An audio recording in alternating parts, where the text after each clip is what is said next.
Thank you for joining us for Federal Marijuana Reform, Effects and Echoes of Rescheduling. The event is hosted by the Drug Enforcement and Policy Center at The Ohio State University Moritz College of Law. Before we begin, we have just a few notes we'd like to share with you. First, we want to draw your attention to the Q&A function at the bottom of the Zoom window. The chat is disabled, but you may submit questions at any time.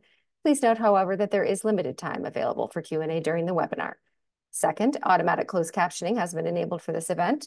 To change how you view the transcription or to hide it, click Show Caption in the menu at the bottom of your Zoom window. Finally, this event is being recorded. The recording will be made available on our YouTube channel as soon as possible following the event. A link will be shared with all registrants via email as soon as it is available. Follow us at OSU Law DEPC to stay up to date on our research, programming, and future events. Thank you again for joining us, and we hope you enjoy the discussion. Kat?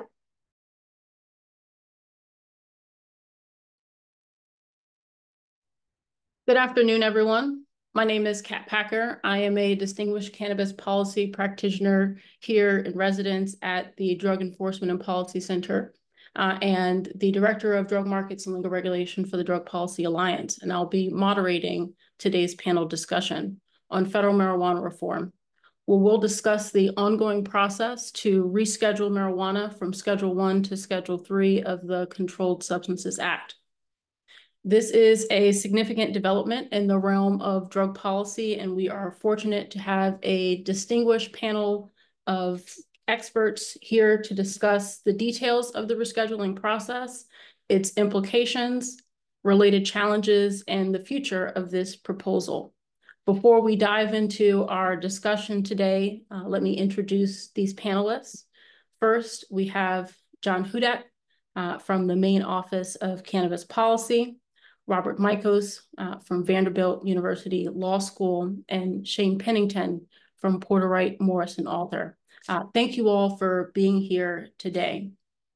I'll start our conversation first by providing some background to provide context for today's conversation on rescheduling.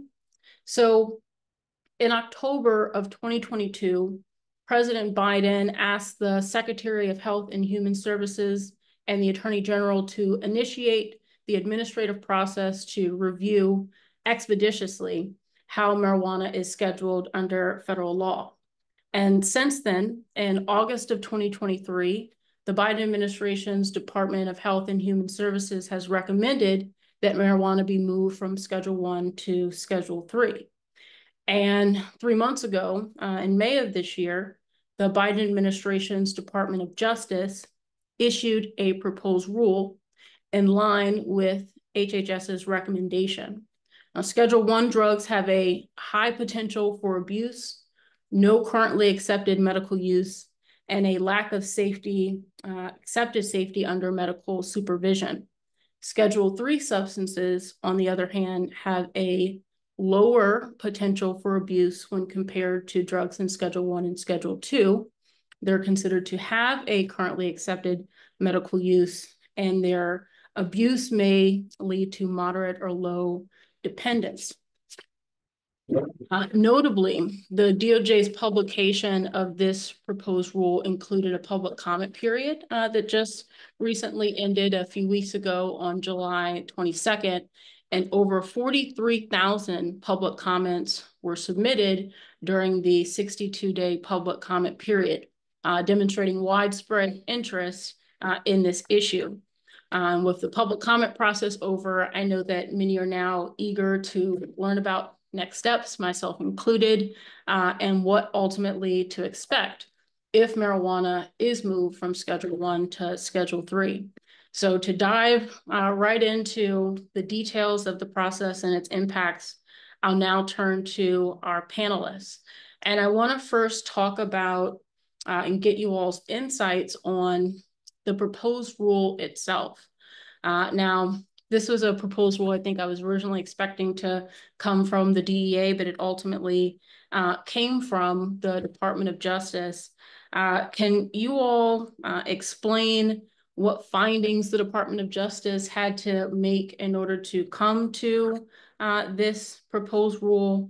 And is it significant at all that it was the Department of Justice rather than the Drug Enforcement Administration that issued this proposed rule. And I want to first start with Shane.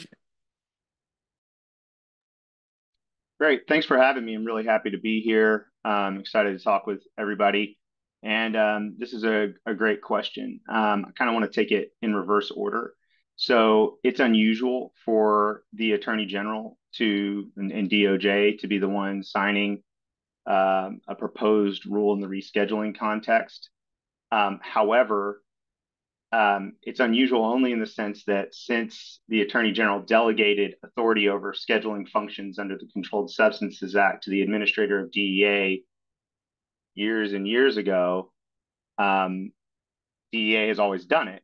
That said, in another sense, it's not too strange because the statute delegates the authority in the first instance to the Attorney General. So there's even a statute, I think it's 28 USC 509, that says that where the Attorney General delegates functions to other agencies or officials in other DOJ sub-agencies, as has been done here, that the Attorney General can always act in the first instance if he or she so chooses. So there's nothing irregular about it in the sense of it being illegal or improper. It's unusual in the sense that it's not happened historically before. Now, what you draw from that, would be speculation, and I will let others comment on that. But as far as the findings that had to be made, the way that the scheduling process works is it starts with somebody initiates the process by requesting or moving to reschedule the substance. At that point, DEA gathers necessary data and requests the views of the Secretary of Health and Human Services and HHS's scheduling recommendation. That was done here, and HHS responded with a voluminous analysis. I think it was 252 pages, which again, is pretty unprecedented in rescheduling. If you look at past scheduling actions, normally you get a few pages. Sometimes you get 50 pages, but 252 pages from HHS is a lot. And once that analysis is in, it's binding on DEA with respect to scientific and medical matters that underlie the decision, at least through a certain point in the proceedings. And so HHS made its recommendation. It said cannabis has a currently accepted medical use in treatment in the United States. It has an abuse potential lower than substances in Schedule 1 and Schedule 2, and the other findings with respect to its dependence qualities. And based on those findings, recommended Schedule 3. At that point, the Attorney General could have just decided what to do, accepting the scientific and medical pieces and decide whether there's substantial evidence, is what the statute requires, that there needs to be an initiation of the rescheduling process to formally consider HHS's recommendation. Here, though, what happened was a little bit different. Apparently, there was a disagreement between HHS on the one hand and DEA on the other with respect to several issues underlying HHS's recommendation. Where that happens, the Attorney General has an office of, I guess you could call them sort of like, the Oracle or something, like this secretive office within DOJ called the Office of Legal Counsel, these Illuminati brainiacs who get to answer questions of law for the Attorney General. And when they do, those answers are binding on the entire executive branch of the federal government unless the president or Attorney General overrules them, which very rarely happens. And so here, OLC, as it's called, weighed in, and one of its main functions is to resolve disagreements between executive branch agencies when they arise. That apparently happened here. The notice of proposed rulemaking basically says that. And so OLC weighed in on several questions, including the currently accepted medical use standard that HHS used and whether it was proper, whether and to what extent HHS's views and its recommendation are binding on DEA through the rest of the process, and then a treaty issue that we may or may not get to. OLC basically sided with HHS on those questions, issued a formal opinion. Again, that opinion is binding on the executive branch unless overruled by the Attorney General or the President, or overruled in court, I should say. And so that sort of sets a boundary on the rest of the process. And so now where we are is we're, waiting for, the proposed rule was developed by DOJ around that HHS analysis and OLC's opinion. And at this point, the ball is back in DEA's court after the public comment period for it to either have an ALJ hearing or to issue a final rule. Thanks for that, Shane. So it sounds like there are, points of disagreement between federal agencies, and as you mentioned, it's based on some of the underlying evaluations that agencies use to make their determination around where marijuana should be placed. Robert, I'd be interested in your take. I know that you've written a couple of different papers on the rescheduling process and some of the implications of moving marijuana to Schedule 3 specifically. I'm curious on your take as to the disagreement that exists between DEA and HHS, particularly around this new test that HHS used to find that marijuana has a currently accepted medical use. Can you talk a little bit about the test that HHS used and why there might be disagreement between these agencies? Yeah, so I think that is a key part of this whole decision-making process, because Kat, at the outset, you kind of announced here are the 3 criteria for placing a drug on Schedule 1, and then said here are the 3 criteria for placing a drug on Schedule 3. But interestingly, in the past, the DEA has always said a drug that can be abused, it has to go on Schedule 1 unless it has a currently accepted medical use. So the DEA in the past has basically said those 2 other statutory criteria, the potential for abuse, and in the case of Schedule 1, whether it has an accepted safety for use, those things don't matter. The DEA has said first you have to demonstrate that a drug has a currently accepted medical use, then we'll determine its abuse potential and its dependence liability and figure out where among Schedules 2 through 5 the drug belongs.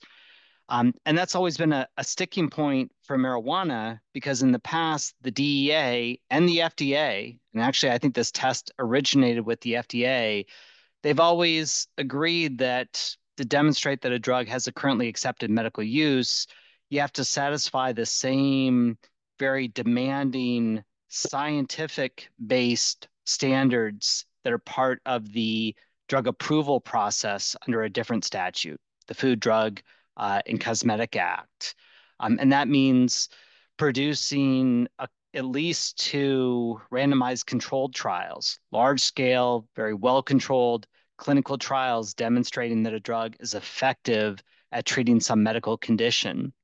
That's always been a sticking point for marijuana because even to this day, there are no such trials. There's no large scale clinical trials demonstrating that the drug has efficacy at treating any medical condition. There's lots of promising sort of proof of concept studies, lots of anecdotal evidence, but none of these really gold standard clinical trials out there. And so if the FDA, when it was conducting its analysis starting in 2022, if it had stuck with that same test for currently accepted medical use, it would have reached the same answer it had always reached. Would have said there isn't one, because we don't have the science yet, and therefore marijuana has to stay on Schedule 1. But what the agency did instead is it pivoted silently at first. Interestingly, in those 252 pages of documents that Shane mentioned that were released from the agency, it didn't once mention that old test, that science-based test. Instead, it simply said, hey, we've got this new two-part test. Now, instead of asking, are there, two or more randomized controlled trials demonstrating efficacy, we're going to ask, are there a lot of states that have legalized this for medical use? And are there a lot of physicians and patients who are using it pursuant to those state programs? And if you answer yes to both of those questions, as long as you've got some credible scientific evidence that this stuff actually works, that's good enough to show us that you've got a currently accepted medical use. That's how we got over that big obstacle that the drug had faced in past rescheduling actions. That's why the FDA concluded that there was currently accepted medical use for marijuana, even though the drug has never been approved. That's also, I think, a key sticking point between the DEA and the FDA. I think the DEA came back and said, "What are you doing?" We've always justified, there's lengthy justifications for why the DEA and FDA in the past used this tougher science-based test. And I think the DEA was a little bit taken aback at the switch in tests, thought it was probably politically driven, which I think it probably was, the change in tests. But the OLC came down and said, no, the tests that the FDA has used to demonstrate currently accepted medical use, it's legitimate under the statute. You can proceed with it. Thanks for that, Robert. And it sounds like with this particular issue, the first test and the one that continued to be the reason why marijuana wasn't able to be rescheduled was an evaluation of currently accepted medical use. So it sounds like maybe in past evaluations, there hadn't even been a real evaluation of marijuana's abuse potential because folks were kind of hung up on the first part of that test. But it seems like there's also contention between agencies around what marijuana's abuse potential is as well. And that seemed to be most readily apparent in some of the questions that the DEA raised and the types of information that it was noting. And so as I was, and I've been analyzing the process, just the DEA's role or lack thereof in the process or its positioning in the process thus far has been really fascinating to me. John, what do you take from the kind of tension between agencies that's happening in this rescheduling process? Thanks, Kat, and thanks for the invitation to join. I agree with everything that Rob and Shane said previously. What I will say, there's a couple additional items that I will add. First, one of the, I think, beautiful aspects of how this rescheduling petition, and my apologies, I still have a little bit of a hanging on cough from a earlier cold. One of the beautiful aspects of the rescheduling petition is to show out in the open disagreement between federal agencies. This is something that oftentimes happens, excuse me, but it oftentimes happens behind the scenes. And in an era where trust in government is quite low, there is a lot of conspiracy theory about what our government and particularly our bureaucracy does. Excuse me. Seeing that disagreement and seeing the deliberative process out in the open can only be a good thing. I do think it does cast light on the politics of this, which when the President of the United States is the individual who initiates a rescheduling petition, I think it's hard to disguise the fact that this is going to be a process that is inherently more political than it normally would be, or it would be for another substance. But ultimately, seeing that clash in public, I think, is something we should hope to see more of in state and federal government. And it's not something that I think as scholars of this topic, as observers of this topic, as members of the industry, anyone should be particularly afraid of. Second, I'll note, while I agree with everything that Rob said, there's also a functional aspect to the transition and the test that HHS was using. And the functional nature of that comes really in two parts. First, we haven't had a substance in our history of controlled substances that has been subject to as heightened barriers to conduct research as we have for cannabis. Now, some of those barriers have gone away over the past, excuse me, the past few administrations, but those barriers have affected a compendium of research, or worse, a compendium of potential research that could have happened without those barriers. And so having certain standards of proof to demonstrate a certain policy or scientific aspect needs to be understood in the context of a government really restricting the ability to get to those answers. And so one of the alternatives then, in the face of restricted research, is to look at how policy is actually playing out in real time. And really, unlike any other substance that we have considered, that the federal government has considered for rescheduling, cannabis is unique. Substances that have been rescheduled or descheduled or upscheduled, many of them have had illicit markets like we do for cannabis, but none of them has had a state regulated, state legal industry and ecosystem. But cannabis does. And so in some ways, I think it's policy malpractice to turn your back on the potential information that those state programs are producing. At the same time, however, I think it can be policy malpractice to elevate that information to the same level as gold standard scientific research. And so all that is to say, personally, I've been supportive of this rescheduling petition. My office submitted comments during the notice and comment period that was supportive of that petition. But obviously, there are challenges that exist both in process so far. And I think those challenges and those the unique treatment of cannabis in this context will also create challenges moving forward through the administrative process and subsequent litigation that may come about as a result. Thanks for that, John, and I appreciate folks' feedback on the details of the proposed rule itself. I'd like to shift into spending just a little bit of time talking about some of the consequences and in particular some of the limitations of rescheduling marijuana, moving marijuana to Schedule 3. And I just want to start by reading what's included in the summary of the proposed rule. I think this provides some context on some of the limitations, but we can talk through some of the consequences.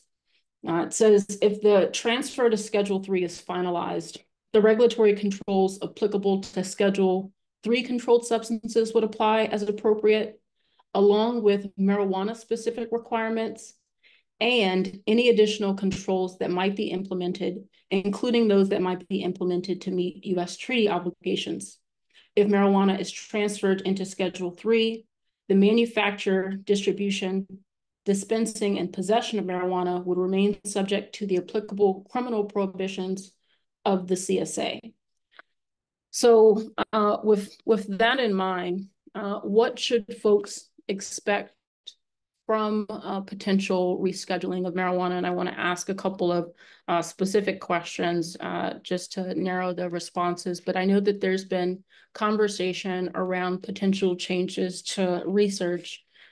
Shane, I want to ask you about this in part because I know that you've written at least a little bit around some of the limitations on this potential change because of some previously enacted legislation. Can you talk a little bit about what you expect the practical implications on research protocols or restrictions to be?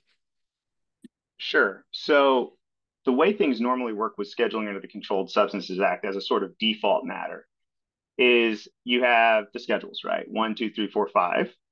And then various different regulatory requirements apply to substances based on their classification in one of those schedules.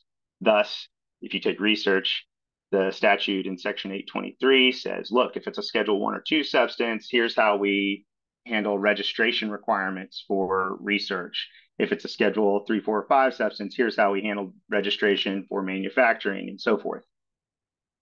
And then likewise, when you get to the penalty provisions of the Act, sentencing provisions and what's a violation and so forth, the Act generally says, here's what it is for, Schedule 1, Schedule 2, Schedule 3, Schedule 4, Schedule 5, etc. With certain substances, though, Congress decided to single them out for sort of special treatment, separate and apart from their scheduling classification. And there's no substance more singled out more times and in more sort of intricate and unexpected ways than cannabis. And so because cannabis has been in Schedule 1, for decades, it has been subject to those default restrictions. And, the one you're referring to here is the research restrictions, which, anybody who's paid attention to this over the past, 20 years or so knows that Schedule 1 blocks the laboratory door and says, scientists, you might want to study this perhaps to show currently accepted medical use along the lines that Rob was talking about earlier, right? You might want to do those clinical studies or get that kind of thing underway. But if it's Schedule 1, we're going to make that. I mean, I think that the way Dr. Nora Volkow put it in testimony before Congress a couple of years back was virtually impossible. So, that is how it is for Schedule 1 substances. Well, Congress got fed up with this after a while, and there's a lot of history here, right, that I won't go through. But in 2022, Congress was like, look, we're fed up with this. We want to address this cannabis research problem. So they passed the Cannabidiol and Medical Marijuana Research Expansion Act, and it was signed into law by President Biden. There was, great hoopla and hooray and self-congratulating going around everywhere over that act because everyone perceived it, it was intended to be, and everyone perceived it to be, sort of a takedown of these barriers to research that everybody agrees ought not be there. When you look at it, though, what the statute says, I mean, I've written about it a lot, and I argue that it actually made research restrictions harsher than they ever were before for a number of reasons. But even if you disagree with me about that, what no one can question, I think, and what we could all agree on, is that it singled out cannabis out for special treatment with respect to research and manufacturing for research. In other words, the statute sets a bunch of requirements that are agnostic to scheduling. It doesn't say these are the requirements that apply unless you move it to Schedule 3, in which case the default requirements of Schedule 3 apply. It doesn't say that. It just says cannabis, full stop, here are the requirements, right? And so that is something that I worry very much could become a problem because a lot of people, myself included, look, I'm in all of this. The reason I got into all of this in the first place, the drug policy and cannabis policy arena years ago, was because of this research problem and how it was affecting veterans and scientists. And because I just think, there's no good reason in the modern age to be blocking science in this way. So I care very much about it. But my fear is that because of that statutory change, we may still see the same research problems with cannabis tomorrow that we've had kind of all along. And if you don't believe me that the statute is actually harsher now than it was before, I encourage you to look at HHS's report to Congress, which was just published not too long ago, which says, yeah, you remember that statute that you passed and wanted all this research to be done? Well, nothing's gotten done. It hasn't changed. Or talk to Dr. Sue Sisley or George Hodgin, two of the people who hold bulk manufacturing licenses after the fall of the Knight monopoly and litigation that I was part of, for years. They are the people who have broken down the barriers to be able to do this research. And if anybody knows if it's actually easier, it would be them. And if you ask them, and I have, they'll tell you, nah, I mean, it hadn't really changed squat for us. So, I'm worried. I hope I'm wrong about that. And if I'm right, I hope Congress will fix the problem by doing what it actually intended to do in the first place. Last thing I want to say about this may all seem crazy that Congress would do something like this, that would be so like exactly the opposite of what it intended in 2022. And yeah, I mean, I found it kind of outrageous myself when I was shrieking about it as the bill made its way through Congress. But right after the thing got signed into law, guess who tweeted everybody to brag that they had been the one drafting this legislation and they were the one pushing it through? None other than Kevin Sabet of Smart Approaches to Marijuana, who I consider probably the biggest troll under the biggest bridge of all of this on planet Earth. And if you want to know anything about where they stand on cannabis policy, I would point you to that this is what they wanted. They wanted to create a regime where science would be blocked forever. And the reason that they want to do that is because, I understand what Rob's saying is it's supposed to be on the surface a scientific test. But ever since the Schaefer Commission and going forward, this has never been about science. This has always been political. And the people who want this to be prohibited have always wanted to block the science. And they're continuing to try to do that today. Thanks for that, Shane. I think I've raised the question in part because I know that potential research implications are one of the things that are kind of most regularly cited as a potential benefit of rescheduling. And while the proposed rule itself notes that research protocols may change, I thought it was notable that a change doesn't necessarily mean an alleviation of those barriers. And because there are now these marijuana-specific research restrictions, rescheduling may not actually provide the relief that it otherwise would have provided. I want to be able to turn to you, John. I know that many of the questions that I've gotten throughout the rescheduling process have been around how this is expected to impact state marijuana programs, especially state medical marijuana programs or adult use programs. My reading of the proposed rule is that if marijuana is rescheduled, moved to Schedule 3, these programs would still remain illegal under federal law. What is your expectation of the legal status of marijuana programs after rescheduling, and how do you think that states are reacting to this? Have you seen, maybe you can comment on what your proposed and public comment was. Yeah, thanks for that, Kat.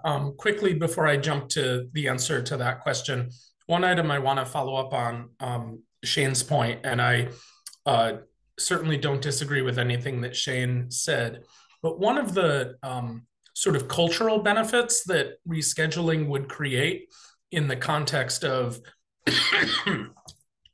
potentially releasing one of the barriers to research is that there is a sort of knee-jerk reaction that a lot of university administrators have and university general counsel have to proposed cannabis research, which is it's a Schedule I drug.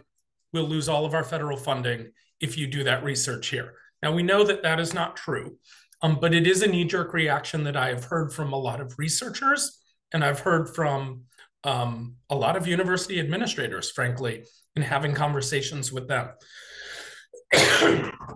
Moving cannabis to Schedule 3 will do one of two things. First, one, I should say, it will either remove that as the quick basis for a general counsel or an administrator to say, no, you can't do that research here.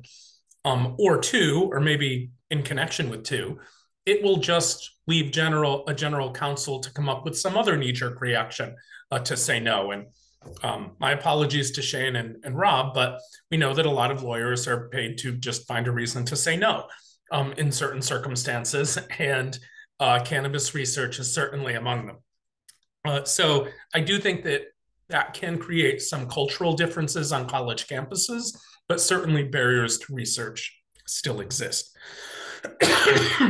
In terms of a state program perspective, what I have told the industry here in Maine, what I've told the governor, what I've told the legislature, is that I anticipate no change to our programs here in Maine.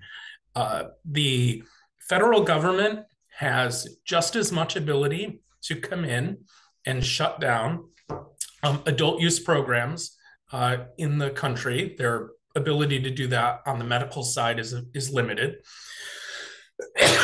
But their ability to rock the boat for our programs exists just as strongly for a Schedule I substance as it does for a Schedule III substance. We noted a little earlier that this has been a political process. It was a process initiated by the President of the United States. I am certain that President Biden did not propose this type of rulemaking or this type of petition as a backdoor way of shutting down the nation's state regulated cannabis programs, particularly in an election year. At the time he thought he was running for re-election, the Democratic nominee is the most has the most liberal position on cannabis reform of any major party nominee in American history. So too now does her running mate. So if we think about all of this in the context of politics, there's no real appetite to use this as a mechanism for FDA or DEA to begin to crack down on state level programs. I will say it is the strong belief of my fellow regulators during CANRA meetings that this will not have a real impact on the programs that we administer. There will be likely some changes if rescheduling proceeds around taxes that industry would owe. That could have an impact on state level taxes. If your state's cannabis business taxes are tied to the way in which the IRS treats cannabis taxes. We've done away with that here in Maine, so it wouldn't have an impact on state revenues, but it could in other states. But beyond that, I don't see the political or the administrative will to use this as a means of weaponization against the cannabis industry or against cannabis regulators. And I don't see the enforcement capacity of the federal government to really step in and begin shutting down programs. Thanks for that, John. I think that one of the other questions that folks have as they're looking at this is trying to understand how, if this is not going to change the legal status, for example, of a state medical marijuana program, what this changes in terms of patient access. I know that one of the things that was kind of repeatedly clarified in the proposed rule was essentially the Department of Justice and HHS making a distinction between this finding of currently accepted medical use, specific kind of term of art that's used specifically for this scheduling process, and FDA approval. And agencies repeatedly clarifying that agencies finding that marijuana has a currently accepted medical use is not the same as FDA approval. Robert, I want to ask you, is rescheduling in any way going to provide protections for folks who are utilizing medical marijuana? Is it going to lead to, in your opinion, the approval of marijuana as an FDA product? And then I want to quote you. I'm looking at your one of your most recent publications on the false promises of rescheduling. You say that ultimately rescheduling may amount to no more than a tax cut for marijuana suppliers, licensed or otherwise, and would fall short of inflated expectations. Advocates have just want to provide you an opportunity to weigh in any further on what you were referring to as these false promises of rescheduling.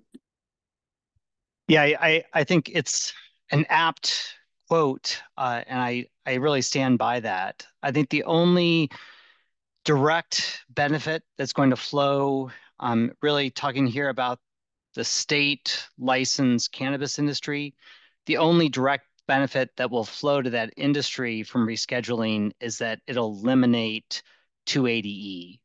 That's a provision of the federal tax code that bars uh, cannabis dealers, whether they're licensed or not, from making a lot of deductions that ordinary businesses can. That'll go out the window because it's directly tied to the scheduling of the drug at issue. It only applies to Schedule 1 and Schedule 2 drugs. All the other hassles that the industry now faces, they really don't face criminal sanctions. The industry, the DEA isn't going out there and arresting people in Maine or California because they're growing or selling cannabis, medically or otherwise. So criminal sanctions are sort of passé in this world.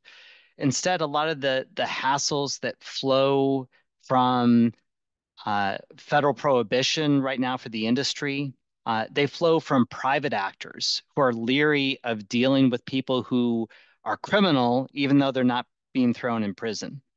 So banks, by and large, won't bank the industry. At least the really big banks, they'll shun the industry because all the money's tainted, and they don't want to be engaging in all these transactions with that money that are going to violate federal banking laws and financial laws.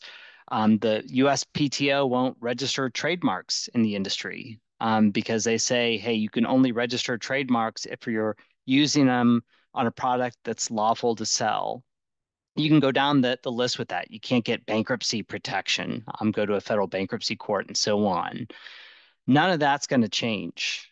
And part of the reason is that, for companies that are growing and selling cannabis for the adult use market, they have no benefit from this rescheduling decision because rescheduling at most legalizes some activities involving medical cannabis. So if you're just selling this to somebody who is not doing it for medical purposes, you're completely out of luck. There's absolutely no change. What you're doing continues to be criminal under the Controlled Substances Act.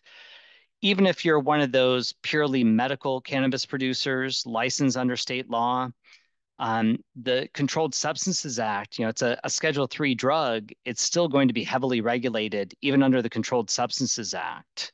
Ketamine is a Schedule 3 drug. To handle a Schedule 3 substance, to handle any controlled substance, you need registration from the DEA. So you've got to go through all the paperwork with that. It's not exceptionally difficult, but there's going to be a long line of companies trying to get that registration now. I think there are only a few thousand registered companies that handle all controlled substances right now. You've got probably 3 or 4 times as many companies out there that handle cannabis. So you've got to get registration from the DEA. You have to deal only with other registered parties. You can't sell outside that closed loop federal system. You can only sell it for medical purposes and so on. So it's going to be tough to comply with the CSA. But even more so, as you alluded to before, um, all of these activities, selling cannabis, it's still unlawful under the Food, Drug, and Cosmetic Act. That statute bans the sale of medicines that have not been approved by the FDA. And the FDA made it adamantly clear that even though there was enough evidence out there to satisfy this other statute for which they're not primarily responsible, the Controlled Substances Act, there's still not enough to get approval for cannabis. You need to create those randomized controlled trials to do that. So it's still going to be unlawful to sell cannabis even for medical purposes, even if you bother to get the registration from the DEA to handle a controlled substance. And for that reason, I think banks, for example, they're still going to shun the industry. I think the PTO will continue to say, hey, we can't register your trademark. So really the only benefit to these companies is going to stem from the elimination of Section 280E. I will point out there is one party that could benefit pretty quickly from this decision. It's a certain group of patients. These are veterans, because the Veterans Administration in the past has said we don't want our physicians recommending marijuana to patients because it's a Schedule 1 drug. Um, Once marijuana is moved from Schedule 1 to Schedule 3, there's a possibility that the VEA will abandon that position. That would make it easier for veterans, at least, to continue to stay within the VA healthcare system, go to a VA doctor rather than going outside the system to get a prescription for marijuana. That's a nuanced difference, and lawfully possess it. The Food, Drug, and Cosmetic Act doesn't ban the possession, simple possession of unapproved drugs, even though it bans the sale of them. So patients might benefit from this, and especially those VA patients who have had to, go outside the system and pay for a separate doctor. But otherwise, the benefits of rescheduling are rather small, especially for the state licensed marijuana industry. Thanks for that, Robert. And I want to note many of the consequences, challenges, potential benefits that we've noted thus far are ones that would flow directly to commercial participants in the industry. But many individuals would continue to face collateral consequences because of federal marijuana prohibition.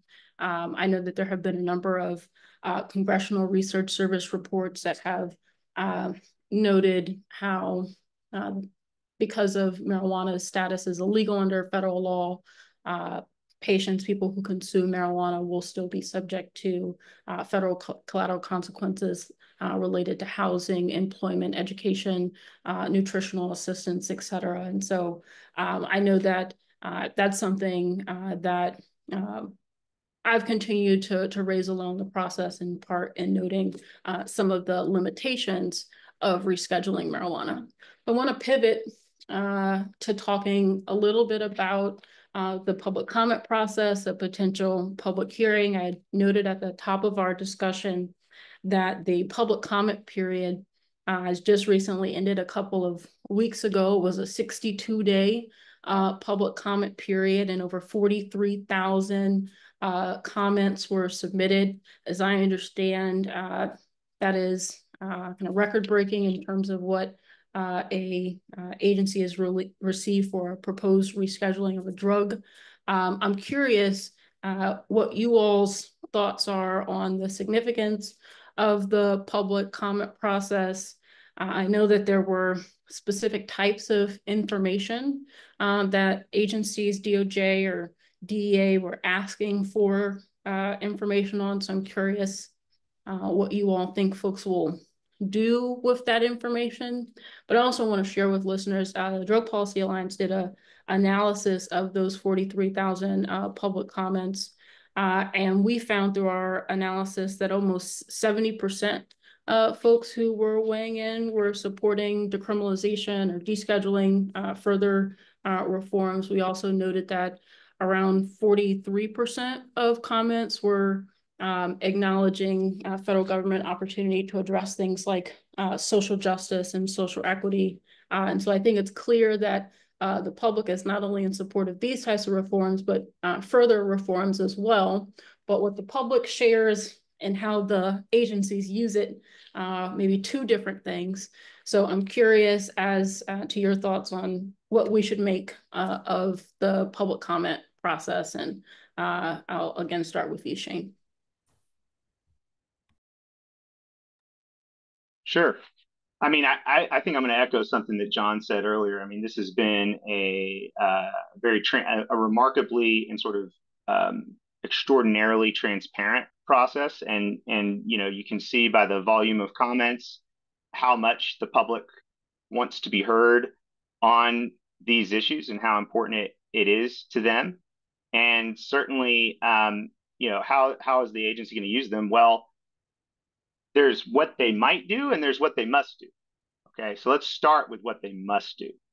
Under settled administrative law principles, the DEA must respond to significant comments that it receives. Significant comments under the case law are those that, if you take them seriously or take them as true, right, that they would require a change to the proposed rule.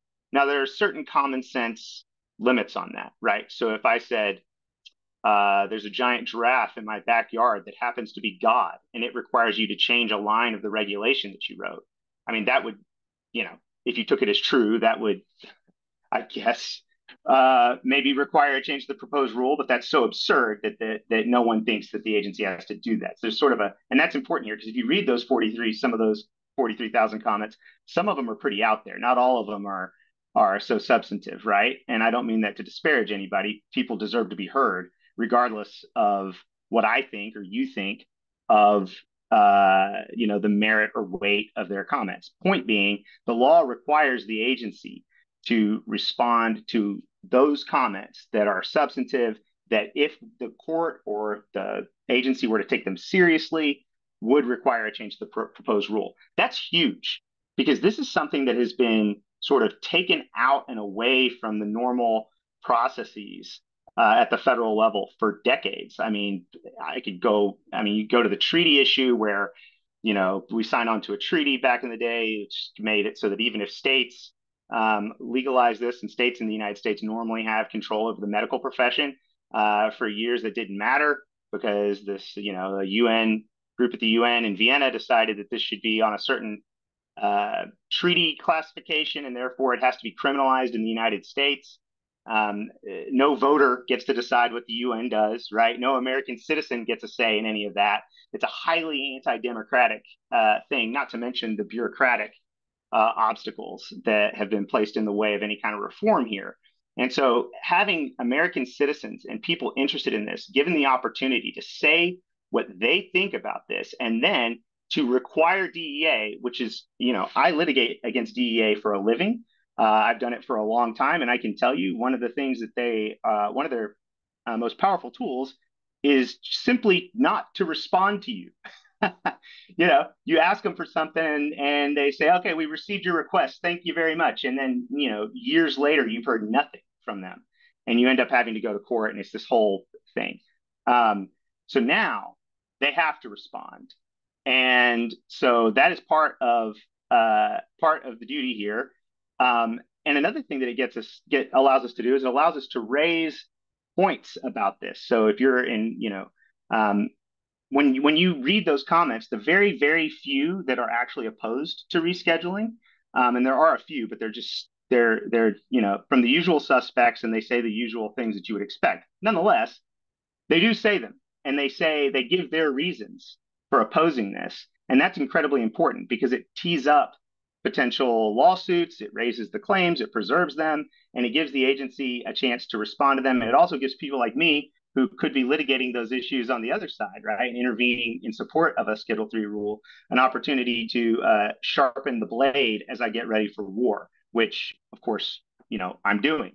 So this is the great thing about a public conversation. And I just want to emphasize that the more of the American government, the things that actually affect our lives like this, that are pushed into the administrative state, the farther away they are from American voters, and the farther away they are from the normal processes that we as American citizens, think we have to control the things that affect our lives. And so once in a blue moon, once in 50, 60, 70 years, when the American people finally do get a chance to weigh in, it's no surprise that they let their voices be heard. It's no surprise what they said. And it's incredibly important. And I think it's in a world where representative democracy, I think, is under siege, it's a beautiful thing to see. Thanks for that, Shane. John, I'd be curious as to, as a director of a agency responsible for managing cannabis programs at the state level, what type of information did you include in your public comment? So we We discussed support for the move to rescheduling. We also suggested that if that if the Department of Justice rather is going to proceed with a final rule, that it should also come with firm protections similar to the Cole memo previously that guarantees or as much as a memorandum to U.S. attorneys can guarantees the types of protections that businesses continue to enjoy, but that type of commitment from the Department of Justice will help assuage fears. I think it will create more certainty in the industry. I've talked a lot with our industry about my views on what rescheduling will and will not do, but I can tell you there remains a lot of skepticism and a lot of uncertainty, particularly among small business owners who don't have access to, lawyers at national firms who have policy shops who can walk them through the types of steps of the administrative process and other types of enforcement considerations that a federal agency would take. That uncertainty and that skepticism is costly and it's challenging. And I can tell the industry the same thing all the time, but they hear from other sources quite the opposite of what I say. And so that's a real challenge and one that I think is quite unfortunate. Second, I'll say first is someone who runs an agency that does engage in rulemaking, typically a couple of times a year. I do not envy the people at the Department of Justice who have to go through these comments and then respond to many of the comments, as Shane noted. But generally, our comments were ones that were supportive of the position, tried to provide some data on what is happening here in Maine and the types of challenges that need to be headed off by the federal government. I'll also note something sort of an aside, and this is a little bit of a tangent, but I promise I won't take a while. One of the things that I've heard from some in Congress, including an individual on a presidential ticket, and others, is that we should just leave cannabis up to the state decision-making process. And that's how we should land. What I think rulemaking around rescheduling has shown us, and you highlighted this point, Kat, a moment ago about the collateral effects that cannabis policy has on things like housing and access and nutrition, et cetera. Cannabis is inherently intertwined into vast areas of federal policy. And it's a cop-out answer to say that we should just leave this decision to the states, because we have left this decision to the states. And the system is riddled with problems that require a federal solution. Whether it's federal housing, whether it's banking, whether it's the vast majority of issues related to this, states can only do so much. My state can only do so much. And so the DOJ needs to think about not just the impact of their decision-making around rescheduling, but I do hope that this is a wake-up call for the Biden-Harris administration and is, informative for whatever the next administration is, that federal action is required in a lot of areas. And I also do hope that the count that you and DPA, excuse me, Jesus, the count that you and DPA put together, Kat, showing just how robust support for rescheduling was, signals about the public will as we go into another campaign in which cannabis is an issue that matters to a lot of businesses, but an issue that will probably not get much attention on the campaign trail, but is certainly something that the next administration will be dealing with. I don't think I'm not going to speak for Rob or Shane, but my guess is you both don't think this is all going to be wrapped up before January 20th. And so the next administration is going to have an impact on this area. And being able to learn from this process is going to be an important one for that administration. Yeah, I appreciate that, John. I know that the Drug Policy Alliance and the coalition that we worked with throughout the public comment process, United for Marijuana Decriminalization, some folks in our coalition support rescheduling, but felt as though, as you mentioned, John, is just not the policy solution for many of the challenges that exist at the state level or at the federal level.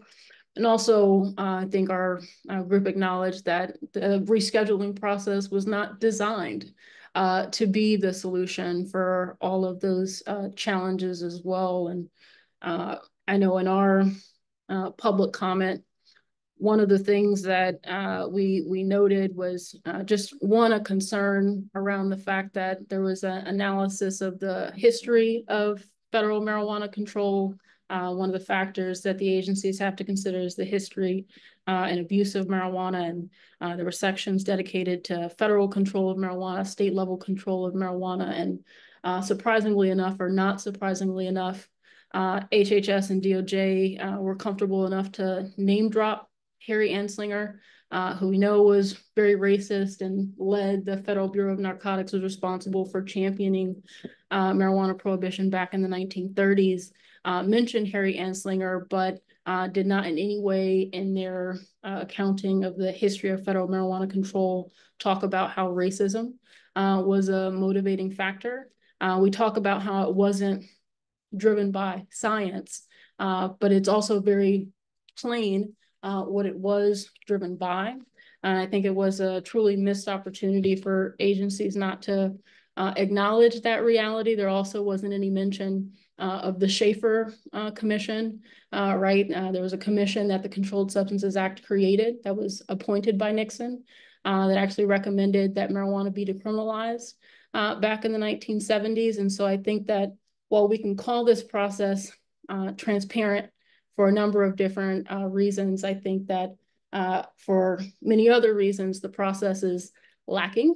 And so I'm hopeful that because public comment demonstrated a need for reforms to advance much more, that public record we're able to point to as we go to Congress and future administrations to address the issue. So I want to pivot and talk about next steps. And so I want to jump into this public hearing process. As I understand, this may be the next step in the process itself. But Rob, I want to turn to you first. Do you think that there's going to be a public hearing here? Is there a need for a public hearing for this administrative review process to move forward? I don't know if there's a need, and Shane may be more capable of addressing whether either the Attorney General or the administrator of the DEA would be obliged to hold a hearing. It may be subject to the same sort of wiggle room where if the administrator feels I've got enough information before me, there's nothing that's going to be added by a hearing, we can dispense with that. A hearing would certainly slow down the process because it would need to be announced. It would take perhaps a few days to have everyone heard who wanted to be heard and needed to be heard. And then it would just add to the comments that the DEA already needs to kind of sort through. So it would certainly delay the process. But my own skeptical view of all the public comments and hearing is that none of it makes one bit of difference. This is a very simple rule. It's not one of these complicated agency rulemaking processes where you've got pages and pages of new rules that are being promulgated. Instead, this is just, we're taking this substance, we're moving it from Schedule 1 to Schedule 3. I think politically, this was all sort of the outcome was all sort of preordained from October of 2022 when President Biden asked the agencies to do this. So I think this is all kind of a dog and pony show. I don't think the comments are going to make one bit of difference. I think the DEA will look through them. There is an interesting point to make about the OLC document, the opinion that we referenced earlier. OLC kind of cleverly sidestepped some of the really difficult issues about deference here between agencies. But one thing it did say, while it suggested that DEA, you have to defer to the FDA on scientific and medical matters because that's what the statute says. It also said you don't have to defer quite as much after the comments come in, because if you learn something from those comments that the FDA wasn't considering, well, then maybe it'll change your mind. And maybe all of a sudden you decide, for example, that there's not a currently accepted medical use. So if people start poking holes in the FDA's case, and there's a fair amount of sloppiness in the FDA analysis. For example, the FDA would say, oh, Iowa has this really robust medical marijuana program. When you figure out they don't. They've got a CBD program that's very modest in its size and scope. So the FDA just categorized some states in a weird way. Maybe the DEA will go to that and say, look at these public comments. They've undermined the factual basis for the FDA's decision. We no longer have to abide by it. But I really think this is all just your classic dog and pony show, and it's not going to amount to much. Whether or not there's a hearing, it's not going to change anything. I think we'll get a final decision on this. I think the DOJ or the Attorney General would certainly like to do this before the election for political reasons, but I think we'll get a final rule that will come down before the change of administrations. You know, whoever wins this election, I think it'll come before the middle of January. So I'll pivot to you, Shane. What's your take on whether or not there's going to be a public hearing? And then if there is a public hearing, like what should we expect? Who can participate? How long can it take? And how could this impact the timeline? Sure. So whether I think there will be one or not, it's a toss-up to me. What I will say is that DOJ's notice of proposed rulemaking, quoted the statute and made clear that the purpose of a hearing would be to receive factual and expert evidence on whether marijuana should be rescheduled, and that could be, raising factual or legal issues. And so when you then ask the question, so there are two ways to look at this, right? One is there an actual substantive reason on the law or facts to have a hearing? Okay, that's one way to look at this.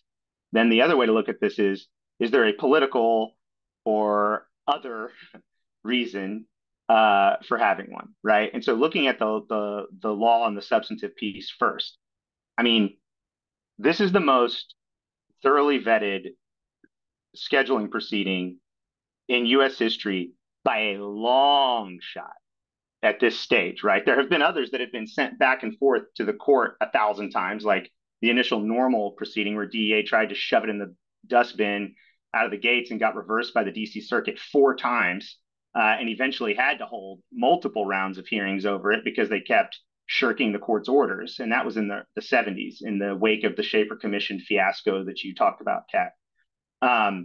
So that one ended up being a pretty serious, sizable record by the time it was done, which was 22 years later, by the way. But at this stage of the process where we have the HHS recommendation, we have the public comments, we have a massive amount of analysis. And that analysis is sitting atop a long and storied history of experience with cannabis at the state and federal level in this country. If you go to PubMed and type marijuana or cannabis in there, you're going to get tens of thousands of hits. I mean, it's not like Americans don't know what this is, or that Congress doesn't know what this is, or that anybody's confused. It's not like an FDA approved drug that some pharma company discovered last weekend that nobody can pronounce the name of and that nobody's ever seen or is going to see except for a very small handful of people, right? This is cannabis. We know what it is. We know what the arguments are. And so in that sense, it's hard. And on top of that, we have all this analysis from every expert agency. I mean, how often does OLC weigh in on one of these things? How often does DOJ, DEA, HHS, FDA, NIDA, OLC, all, and the president, and 43,000 interested persons in the comment process? I mean, it's hard to imagine what else we need to nail down here. But that's on the, I'm not saying it's impossible. Maybe somebody raises something that really does need to be pinned down, but I just can't imagine what it would be at this stage. So those are on the substantive part of it. I don't see that there's really probably a need. And in terms of precedent, hearings, while possible, are the exception rather than the rule under the CSA. If you look at it across time, they grant them from time to time, but it's usually for discrete reasons. And ordinarily there isn't one in a rescheduling process. Now, there could be reasons to do it, though, outside of those sort of substantive reasons, right? It really looks to me like the Biden-Harris administration and the agencies that are doing this really want to show their work in an extraordinary way. They want to build a very thorough record. That's why they've gone through all these hoops to lay out their analysis. And Rob says that he doesn't think that it's, I forget the word that he used. He sees problems with HHS's analysis, which of course, you can always criticize anything. And Kat, I take your points too about what isn't there, right? Nonetheless, compared to other rescheduling proceedings, ones that have breezed through federal court, by the way, this is extremely thorough. So you could see it like, well, if they're going to be that thorough, they're going to want to dot every I, cross every T. The hearing is an I to dot or a T to cross if you want to do everything, right? So they could just do it because they can, right? Another way to think about it, though, is, well, we don't want to slow it down. President said be expeditious. This would slow it down. You asked how much it would slow it down. Hearings can be pretty quick sometimes, but they can be very, very slow other times. I mean, there was one that I looked up it was a cannabis related hearing, I think in the 80s that you can find the records of online, that the pre-hearing litigation, so before the hearing started, took 2.5 years and filled 15 volumes of administrative record. Okay. So it depends on what questions are raised, how much testimony there is, blah, blah, blah. There's a lot of unknowns if they granted a hearing, and, just in a vacuum, it's impossible to say how long it would take. But if they want to get this thing done quickly, that's a reason not to have a hearing. Conversely, if there are folks within the administration, by administration here, I mean DEA, that really would like to slow this down so that it doesn't ever happen, right? Which, I can't see into the minds of the folks at DEA, but in my experience litigating against them, delay is like their calling card, okay? They drag their feet on a lot of things. I don't know the reasons why. Could be good faith. I don't know. But the point is, if there were an appetite to delay, a hearing would be a good way to slow things down. Because of all of these complicated ins and outs, and because of all of the unknowns that are in play, to me, it is a 50-50 coin toss what might happen. All right. And then for the last 15 minutes or so, I want to jump into conversation I believe we started already around speculation on the final decision. And I say speculation because I recognize none of us have all of these answers, but hopefully we can look into our crystal ball and try to imagine what the future might hold here. Rob, I heard you opine that you thought there would be a decision out by the end of the calendar year. Shane and John, I want to ask you to speculate as to what you think the timeline will be.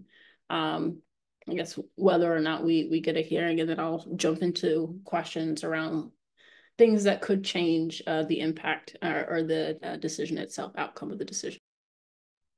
So I'll say I'm skeptical of this getting done before the new administration, in part because I do think, to Shane's point, that there are people in the administration or adjacent to the administration who do want to slow walk this.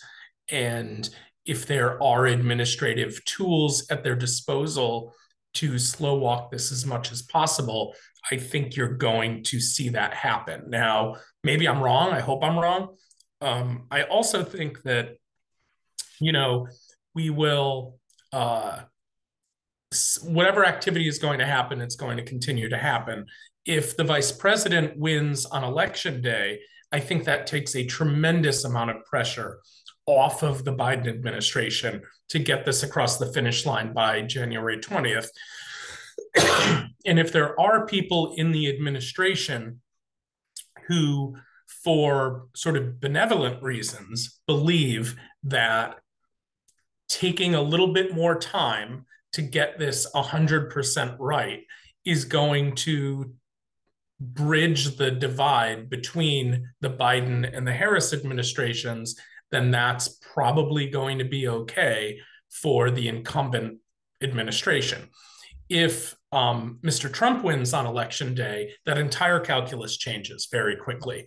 I think for the Biden administration, I think one of the other aspects of this that hasn't gotten much attention, but would need to be part of a coordinated effort to get this across the finish line, would be for OMB to start thinking through the impact of this rule. This is likely going to be deemed an economically significant rule, given its impact on tax revenue and things like that. So OMB is likely to need to sign off on the final rule, which can be done very quickly, but it can be done very quickly if OMB is already talking about it. And obviously, OMB is a White House office. Things can be expedited there. But there are still a lot of sort of puzzle pieces to fall into place. I agree with Rob. This is a pretty straightforward rule. We have a lot of rules in a variety of areas. Environmental policy, for instance, that can be extraordinarily complex, hundreds and hundreds of pages long, and have a ton of very minute details that need to be addressed with science and with policy and with economics, et cetera. This is not one of those rules. So the potential is there to speed this across the finish line. I think the outstanding question is whether the type of disagreement we saw play out in the notice that went out around rulemaking is also going to spill over into the administrative processes moving forward.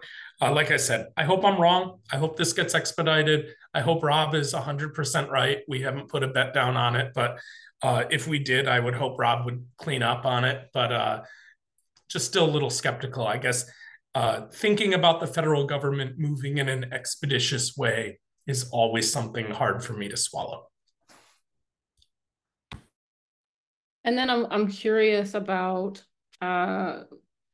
some things that could potentially challenge the outcome itself. And so, Shane, I know that you talked about the likelihood of litigations. Is there a formal appeals process? And then, Robert, I'd like to pivot to you after Shane to ask, are there any ways that recent Supreme Court decisions could change this? And I'm going to ask you all to keep your responses relatively brief because I'd like to be able to pivot back to folks for closing thoughts after this. Sure. So on the judicial review point, litigation is almost certainly going to happen once this rule becomes finalized. When it's published in the Federal Register, there's a 30-day window before it becomes effective. So the rule just sort of sits there before it actually becomes active and enforceable under federal law. During that same window, the statute says that anyone adversely affected or aggrieved by the final rule can petition for review in a federal appellate court. I emphasize appellate because people keep talking around. I see people, saying, oh, it's going to go to this district court out there and wherever that's going to do X, Y, and Z. And those people are just flat mistaken. I mean, it's understandable, but they're mistaken. You go to a court of appeals. Usually these things go to the DC Circuit. Anybody can bring a petition for review to this in the DC Circuit, but you can also bring a petition for review if you're an aggrieved party in the place where your principal place of business is, basically where you are, right? So if you live in Texas, you could go to the Fifth Circuit. If you're in, California, you go to the Ninth, etc. It will go to the Court of Appeals. There's a 30-day window to bring those. As soon as they get there, there's going to be a battle over, I guarantee you, the party petitioning will want to stay the effective date of the final rule. That will be one thing that's going to be challenged. The next thing will be the other side's going to want to expedite the review. That's going to happen. And then third, there's going to be challenges on standing. Whoever's going to try to challenge this thing, there's going to be a lot of immediate briefing and complex litigation going on. And I can't emphasize enough how important that stay is. If you were to get a Schedule III rule and then the 20 seconds later, there's a petition for review lodged in the DC Circuit with a motion to stay, right, to enjoin the effective date of that final rule. And if a court were to grant that, it could go all the way up to a final decision in the Court of Appeals, and potentially if there were Supreme Court review, God forbid, right? And that could be years. So those of you interested in expedition here should, when this thing crosses the finish line at the administrative level is the least of your concerns. You should be really concerned about litigation and a stay. Now pivot to you, Robert. How could recent Supreme Court decisions impact the rescheduling outcome? Would any Supreme Court decisions impact the outcome? And then, as I understand, there's some mechanism by which if a rule comes within the last several period of time in an administration, there's a means by which Congress can review. Can you potentially shed some light on that as well? Well, there are two Supreme Court cases decided this term that have relevance here. One regards standing. There's a Supreme Court case, the Alliance for Hippocratic Medicine, where the Supreme Court said a bunch of doctors who oppose abortion, they don't have standing to challenge an FDA rule that basically relaxed federal controls on another drug, mifepristone. I think by analogy here, it's going to be tough for any opponents of rescheduling to demonstrate, to get over that first hurdle, to demonstrate that they have standing to challenge a DEA decision to relax controls on marijuana. So it might take a while for a court to make that decision, but I think the outcome is pretty clear there. The other decision concerned the elimination of Chevron deference. So if you do get a party, an opponent of rescheduling that demonstrates standing, well, now a court is going to be able to take a closer look at this agency decision. It's sort of ironic because in the past, Chevron insulated agency decisions to keep marijuana on Schedule 1. Now, if you get over that standing hurdle, all of a sudden without Chevron deference, a court might take a look at this and say, FDA, DEA, you screwed up. You got the CAMU test wrong. You have to go back to that. You need FDA approval to demonstrate currently accepted medical use. So it's a bit of a wild card if you actually get to the merits, but I don't think a court will do that. I think a court would simply say there's no standing here. As for Congress, Congress has no power to veto an agency rule. Congress could pass a statute saying, we're going to undo rescheduling, or Congress could pass a statute saying we're going to go a step further and deschedule marijuana altogether. But you would have to follow the normal bicameralism and presentment protocol. You couldn't just do this through a congressional hearing or a side vote by a House of Congress.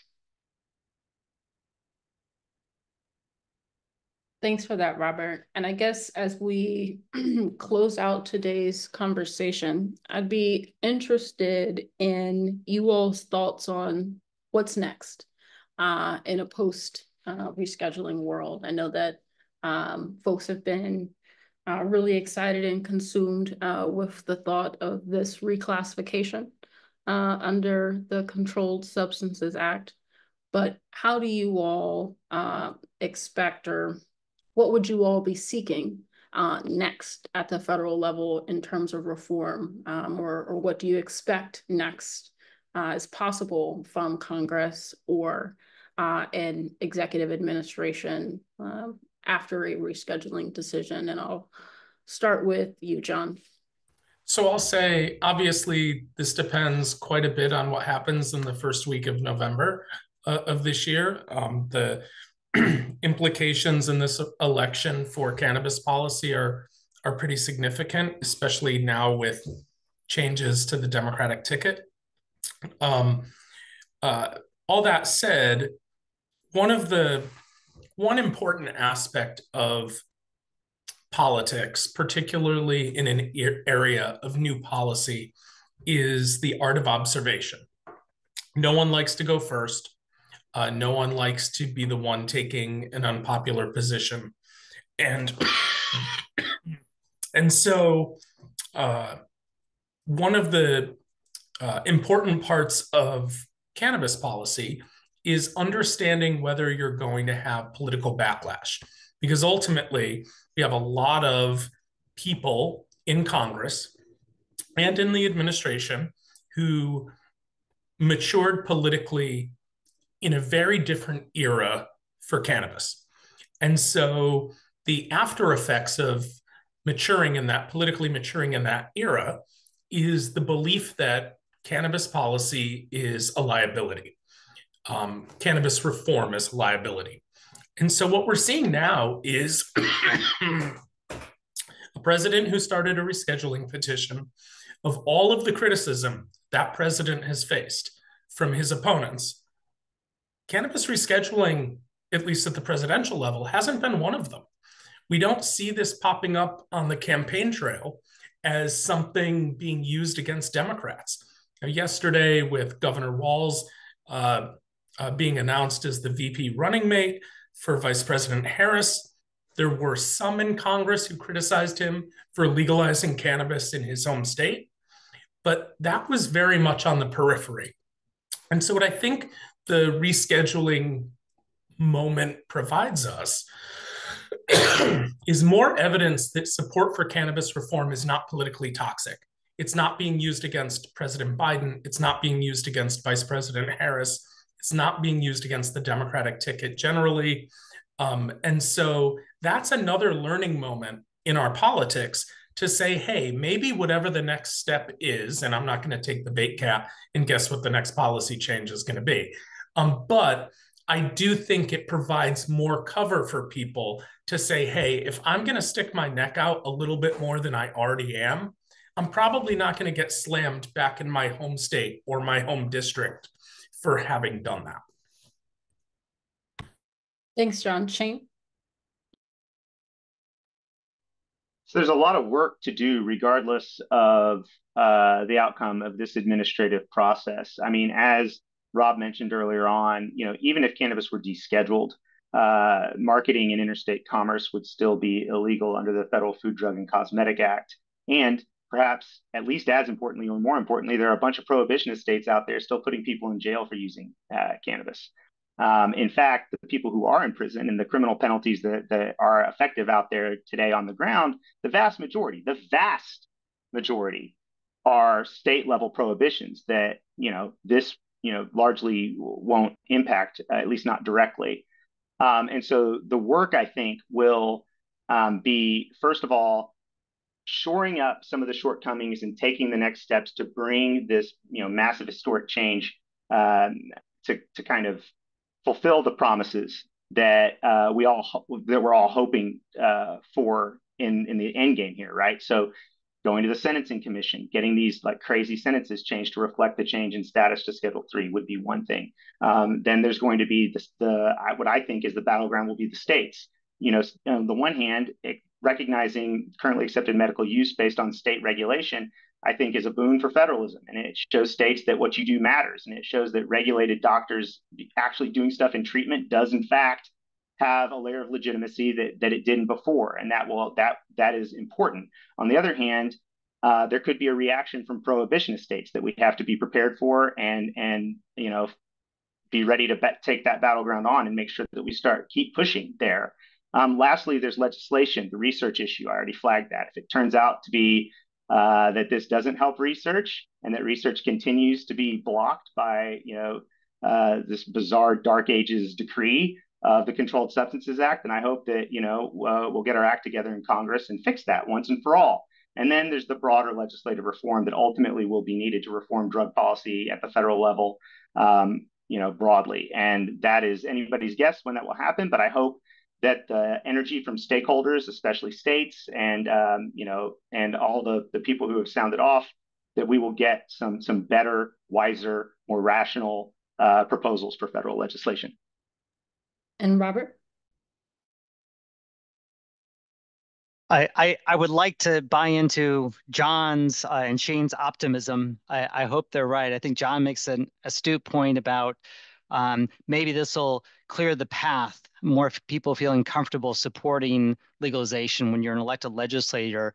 I worry, though, we really do need congressional legislation. For all the shortcomings of administrative action, I think we pointed to here, highlights the need for congressional legislation. But there are two forces kind of working against that. One is that it's really easy for Congress to point the finger at the DEA. The DEA is everybody's favorite punching bag. So you get representing in Congress saying, DEA, why on earth is cannabis on Schedule 1? Well, it's there because Congress placed it there 50 years ago and made it really difficult for the agency to move it off of there. I think we'll just have more of the same in the years ahead. I think Congress will say, oh, we've got to wait now so that the agencies have time to sort this out and figure out how to issue registration and so on. 3 or 4 years from now, when it becomes paramount or clear that this isn't working out really well, Congress will start pointing the finger at the DEA, saying you're not doing enough. It just allows Congress to take some of the heat off. The other problem really goes back to what Shane mentions about the Research Act. It goes back to the 2018 Farm Bill. When Congress has kind of parachuted in to make what seemed like modest changes to cannabis policy, they've really screwed up. The Farm Bill, legalization of hemp, redefinition of marijuana, the Research Act. So I think Congress is going to be leery of this, kind of saying, not only can we blame somebody else, but if we get involved here, we might mess this up and make things even worse. So I wish we could get federal legislation, something bigger, more substantial, more meaningful in the days ahead. I'm just not optimistic that it's going to happen. Well, I appreciate you all sharing your perspective and insights on the process and what's next, and also what you expect from both Congress and administrations moving forward. I'm of the position, I'm trying to be optimistic in these ever dynamic times, but I'm of the opinion that both Congress and the executive have an opportunity to take further action on reform. While the rescheduling process itself is kind of limited by statute, there are a number of different opportunities for an executive branch through Cole memos, through agency guidance, across the board. Rob, you mentioned how we might not be prepared for Congress to enact the legislation that's been drafted today. I think that there's an opportunity for the administration to start to engage federal agencies in thinking through what a post-descheduling federal framework would look like. And just as federal agencies kind of miss their opportunity to acknowledge and try to find ways to address some of the harms of cannabis criminalization, there are ways outside of the rescheduling process that we can and should be pushing both Congress and the administration for. So I continue to look forward to working with all of you in that regard to shed light on these different challenges and opportunities, and appreciate the center for hosting us and having this conversation today. I hope that you all have enjoyed it, and look forward to reconnecting with you again soon. Thank you.